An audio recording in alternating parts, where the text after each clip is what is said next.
सैफ अली खानच्या संदर्भाने हल्लेखोर, संशयित हल्लेखोर म्हणून जे रेखाटन पहिल्यांदा आलं होतं आणि त्यानुसार ज्या व्यक्तीला ताब्यात घेतलं होतं ती व्यक्ती मुळात हल्लेखोर नाहीच, किंबहुना पोलिसांनी दुसऱ्याच कुणातरी माणसाला स्वतःचा नाकर्तेपणा लपवण्यासाठी आणि आपल्याला हल्लेखोर सापडत नाहीत म्हटल्यावर दुसऱ्यांच्या नावे बिल फाडण्यासाठी एक नवीन उद्योग केला। या संदर्भाने अनेक लोकांनी आक्षेप घेतलेले आहेत।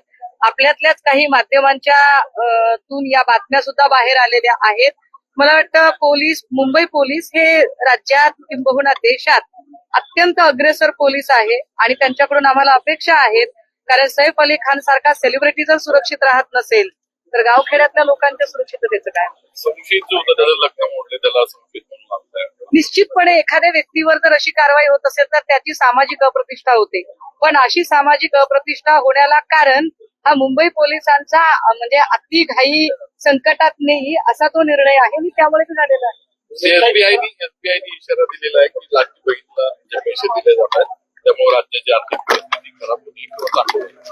कॅगने या संदर्भात आपला अहवाल दिलाय आणि स्वतः कॅग असं म्हणत आहे की 2030 पर्यंत जर ही योजना अशीच चालू राहिली तर 2030 पर्यंत 2.75 लाख कोटी एवढं कर्ज राज्य सरकारवर झालेलं असेल आणि त्याला जबाबदार निव्वळ आणि निव्वळ स्वतःची खुर्ची शाबूत ठेवण्यासाठी निष्कारण लोकप्रिय धोरणांचा अवलंब करणारं हे सरकार असेल।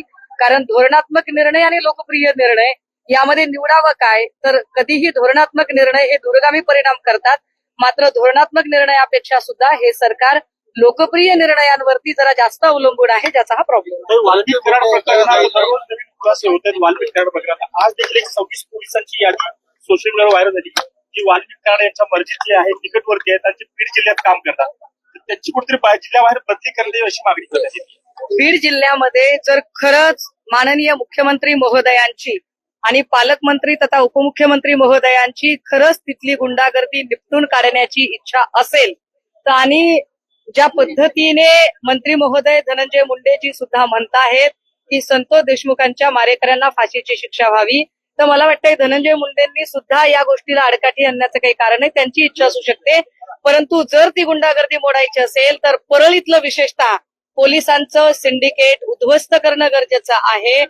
परळीमध्ये जे पोलीस ऑफिसर्स आहेत, उदाहरणार्थ भास्कर केंद्रे असेल, हेमंत कदम असेल किंवा तिथे असणारे एलसीबीचे लोक असतील किंवा त्या तिथे काम करणारे, कारण हेमंत कदम नावाचा जो पोलीस अधिकारी होता हे फार विशेष आहे की दलित नेते मुक्ताराम गवळी याला मारहाण झाली तेव्हा हेमंत कदमच पीआय होते।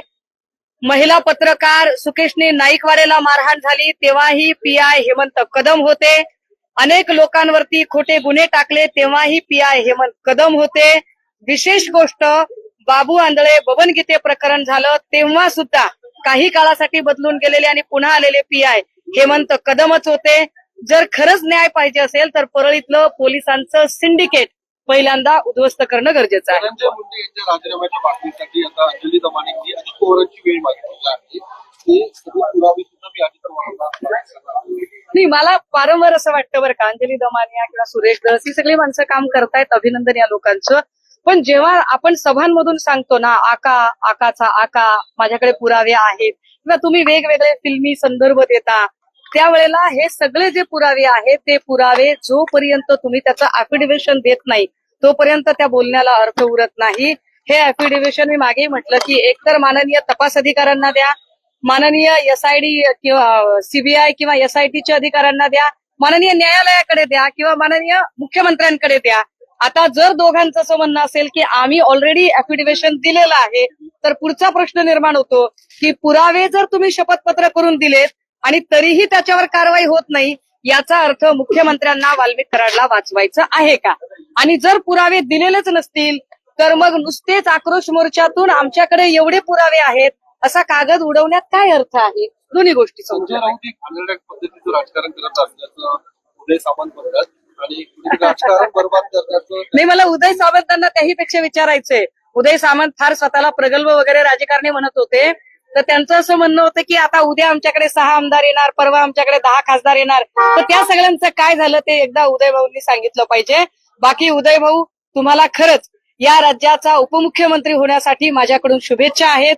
कारण मला खात्री आहे जेव्हा तत्कालीन मुख्यमंत्री एकनाथ शिंदे साहेब रुसून दरे गावाला गेले होते आणि उपमुख्यमंत्री पद शिंदे गटाकडून कोण स्वीकारणार, तेव्हा उदय सामंतांची महत्वाकांक्षा लपून राहिली नव्हती.